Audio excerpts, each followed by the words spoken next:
విచ్చేసినటువంటి గౌరవనీయులు పెద్దలు మన అల్లూరు సీతారామరాజు జిల్లా కలెక్టర్ వారు, జిల్లా మేజిస్ట్రేట్ గారికి, అదేవిధంగా డిఓ గారికి, ప్రిన్సిపల్కి, సిబ్బందికి, తెలుగుదేశం పార్టీ నాయకులు, జనసేన పార్టీ నాయకులు, కార్యక్రమంలో పాల్గొన్నటువంటి అందరికీ కూడా పేరు పేరున ప్రత్యేక నమస్కారాలు. ఈరోజు డొక్కా సీతమ్మ మధ్యాహ్న భోజన పథకం రాష్ట్ర ప్రభుత్వం పెట్టిన దాంట్లో ఉన్నటువంటి ఒక వాస్తవ పరిస్థితిని మీరు అర్థం చేసుకోవాలనే ఉద్దేశంతోనే నేను ఒక 2 నిమిషాలు మాట్లాడుతూ ఉన్నాను. డొక్కా సీతమ్మ అనేటటువంటి ఒక మహిళ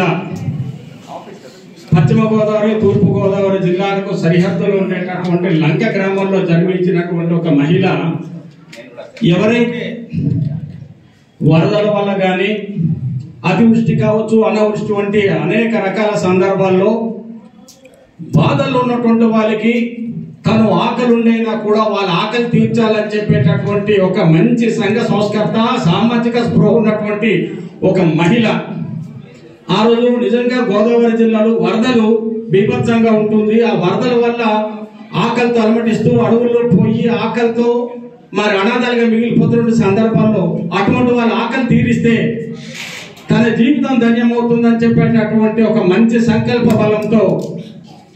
అన్నమో రామచంద్ర అనేటటువంటి విధానంగా ఉన్నటువంటి పరిస్థితుల్లో మరి అన్నదాతకు మారుపేరుగా నిలబడేటువంటి విధంగా డొక్కా సీతమ్మ గారు ఎంతో మంది ఆకలితో బాధపడుతున్నట్టు వాళ్ళ ఆకలిని తీర్చి ఆదర్శవంతంగా నిలబడి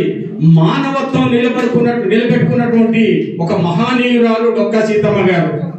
ఆ డొక్కా సీతమ్మ గారికి సంబంధించి మరి మన రాష్ట్ర ఉప ముఖ్యమంత్రి పవన్ కళ్యాణ్ గారు అధ్యయనం చేసి ఆవిడ సేవా కార్యక్రమాలు గుర్తించి ప్రతి సంవత్సరం జనసేన పార్టీ ఆధ్వర్యంలో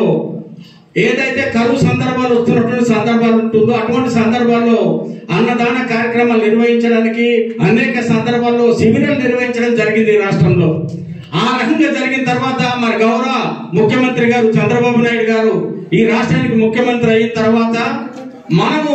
మన కుటుంబాల పేరులో లేదనుకుంటే ఎవరో వ్యక్తిగతంగా రాజకీయ ప్రాబల్యం ఉన్న వాళ్ళ పేర్లు పెట్టుకోవడం వల్ల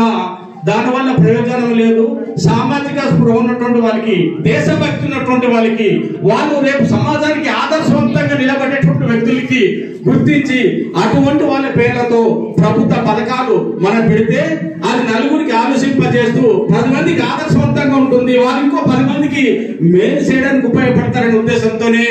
మరి ఈ రోజు మన ఎన్డీఏ కూటమి ప్రభుత్వం డొక్కా సీతమ్మ మధ్యాహ్న భోజన పథకం పెట్టిన విషయాన్ని మీరంతా గుర్తుంచుకోవాలి. ఆశయాలు ఆవిడ ఆలోచన విధానానికి తగ్గట్టుగా నడుచుకోవాలని కోరుకుంటూ మరి ఇప్పటికే కాలాతీతమైంది కాబట్టి ఈ అవకాశం కల్పించిన పెద్దలు కలెక్టర్ గారికి, నాయకులకు మీ అందరికి మరొక మారు పేరున ధన్యవాదాలు తెలియజేస్తూ సెలవు తీసుకుంటా ఉన్నాను.